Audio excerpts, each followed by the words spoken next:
Hello friends, मैं नम्रता आशा innovative study में आप सभी का स्वागत करती हूँ।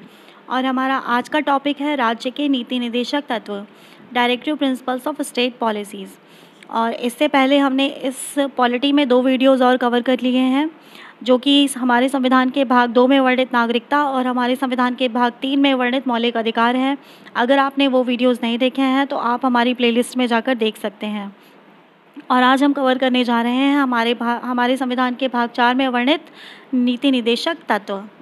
नीति निर्देशक तत्व भारतीय संविधान में राज्य की शासन व्यवस्था को लोकतांत्रिक स्वरूप प्रदान करने के लिए नीति निर्देशक तत्वों यानी कि directive principles of state policy का प्रावधान किया गया है। ये जो नीति निर्देशक तत्व है, भारत शासन अधिनियम 1935 में वर्णित अनुदेश प्रपत्र को भारतीय संविधान में नीति निर्देशक तत्व के रूप में स्थान दिया गया है। अब मैं आपको ये बताना चाहूँगी कि नीति निर्देशक तत्व और हमारे जो फंडामेंटल राइट्स यानी कि जो मूल अधिकार हैं उनमें डिफरेंस क्या है। जो हमारे फंडामेंटल राइट्स हैं यानी कि जो मूल अधिकार हैं, ये न्यायोचित होते हैं और इनके हनन पर न्यायालय द्वारा इन्हें लागू करवाया जा सकता है। लेकिन जो हमारे नीति निर्देशक तत्व हैं, ये गैर न्यायोचित होते हैं और इन्हें कानूनी रूप से कानूनी रूप से न्यायालय द्वारा लागू नहीं करवाया जा सकता। और जो मूल अधिकार होते हैं, इनका उद्देश्य देश में लोकतांत्रिक राजनीतिक व्यवस्था स्थापित करना है तथा इन्हें कानूनी रूप से मान्यता प्राप्त है। और जो नीति निर्देशक तत्व हैं, इनका उद्देश्य देश में सामाजिक और आर्थिक लोकतंत्र की स्थापना करना है और इन्हें नैतिक एवं राजनीतिक मान्यता प्राप्त है। अब हम इसको आगे अच्छे से देखेंगे। राज्य के नीति निर्देशक सिद्धांत का वर्णन हमारे संविधान के भाग 4 में अनुच्छेद 36 से लेकर के अनुच्छेद 51 तक किया गया और इसकी प्रेरणा आयरलैंड से ली गई है।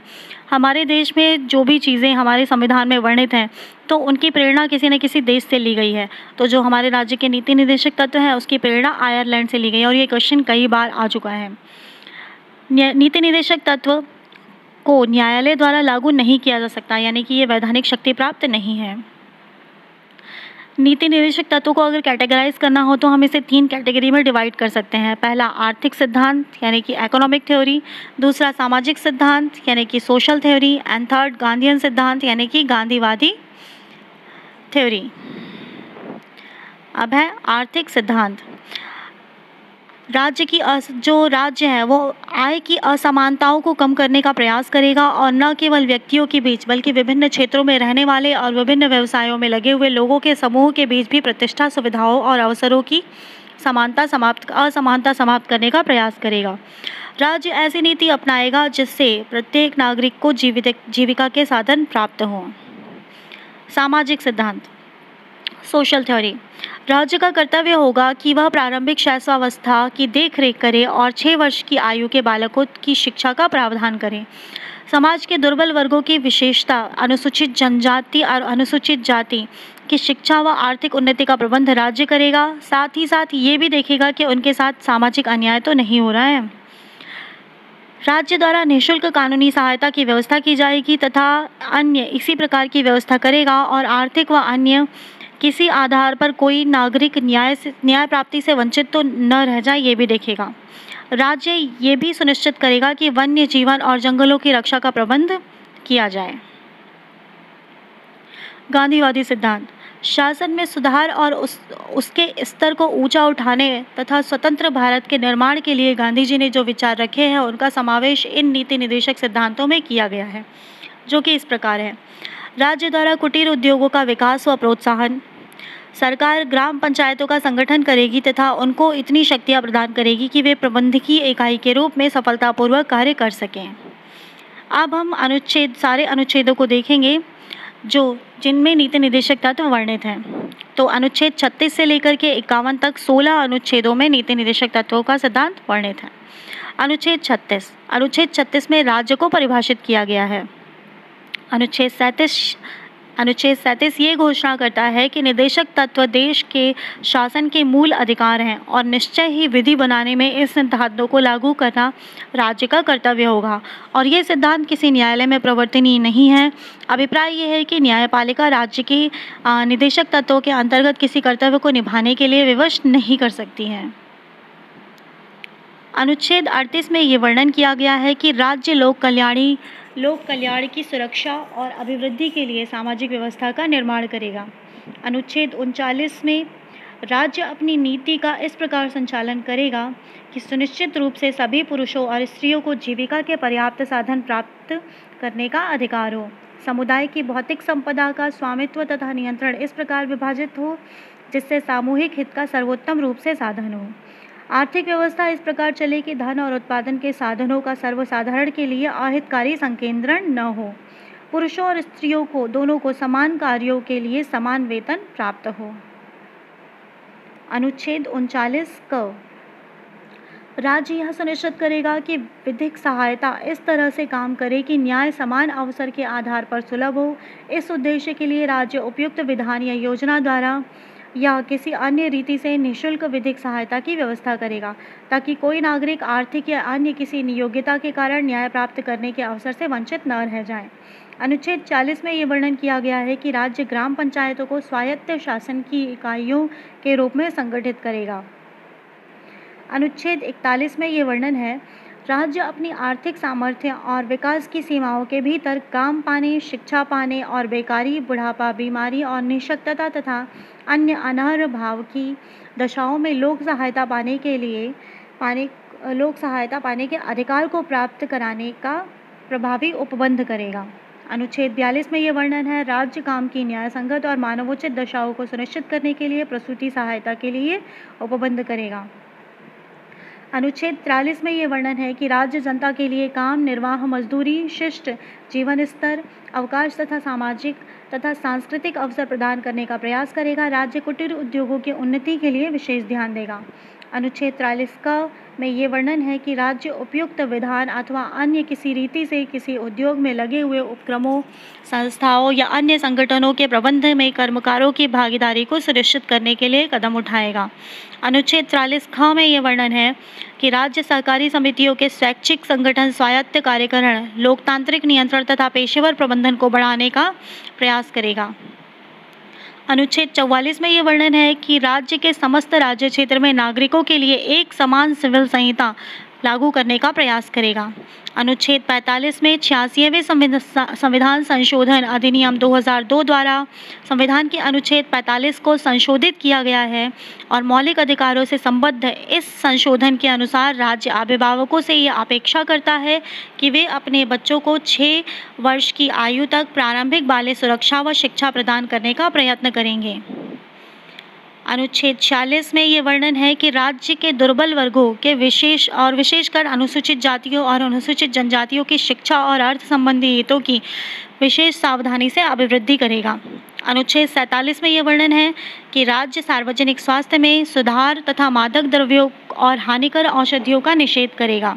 अनुच्छेद 48 में ये वर्णन है कि राज्य कृषि और पशुपालन को आधुनिक और वैज्ञानिक प्रणालियों से संगठित करने का प्रयास करेगा और गायों, बछड़ों, दूध देने वाले सभी वाहक पशुओं की रक्षा तथा नस्लों के परिरक्षण और सुधार के लिए और उनके वध का प्रतिषेध करने के लिए उचित कदम उठाएगा।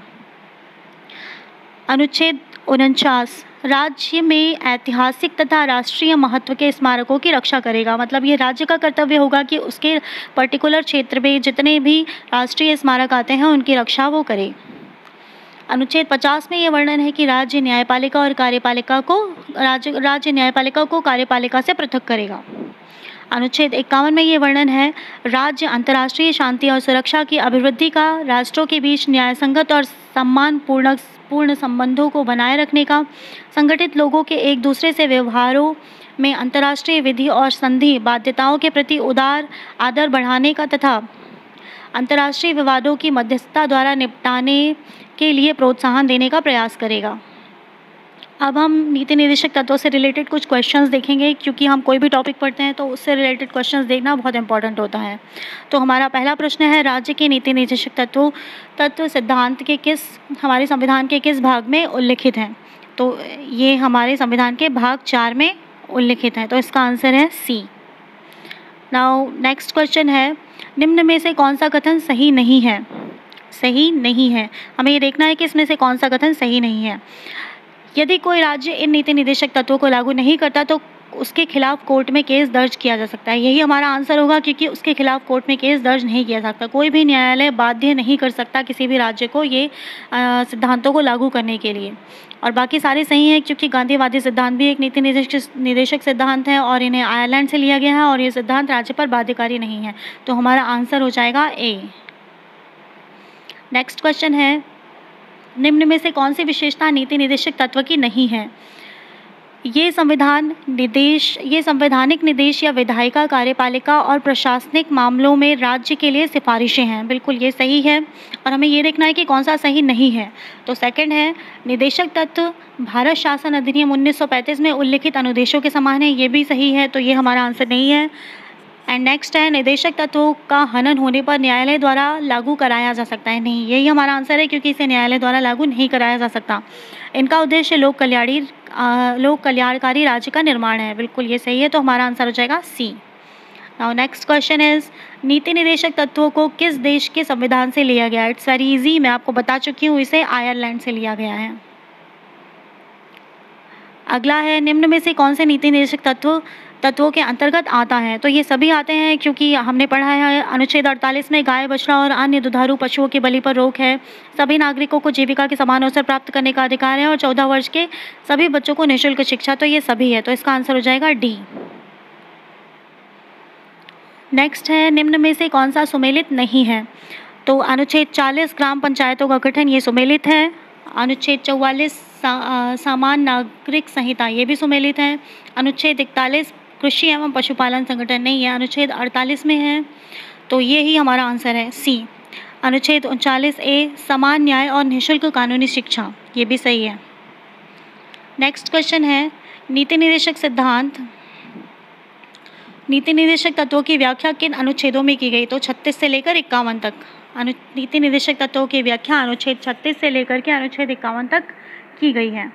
हमारा अगला प्रश्न है, निम्न में से कौन सा कथन नीति निदेशक तत्वों के बारे में सही है? अभी हमें ये देखना है कि कौन सा कथन सही है। इन्हें नैतिक एवं राजनीतिक मान्यता प्राप्त है, नहीं, ये सही नहीं है। इनकी प्रकृति समाजवादी है, बिल्कुल ये सही है। स्टार्टिंग में ही हमने ये पढ़ा था, ये स्वतः लागू हो जाते हैं, नहीं, ये भी गलत है। और इन्हें कानूनी रूप से न्यायालय द्वारा लागू कराया जा सकता है, ये भी गलत है। तो हमारा आंसर है बी। हमारा नेक्स्ट क्वेश्चन है, नीति निदेशक तत्वों को कितने भागों में बांटा गया? तो स्टार्टिंग में ही हमने पढ़ा था कि इसे 3 भागों में बांटा गया, तो हमारा आंसर है बी। सो फ्रेंड्स, हमारा टॉपिक यहाँ पर ख़त्म होता है, बट आप लोग और भी इसको अच्छे से रीड करिएगा। और अगर आपको ये वीडियो अच्छा लगा हो तो आप हमारे इस वीडियो को लाइक और सब्सक्राइब करिएगा और अपने स्टडी रिलेटेड ग्रुप्स में इसे शेयर ज़रूर करिएगा। So friends, now we are going to stop. तो कर दिखाइए कुछ ऐसा कि दुनिया करना चाहे आपके जैसा। Stay happy, stay healthy and have a nice day.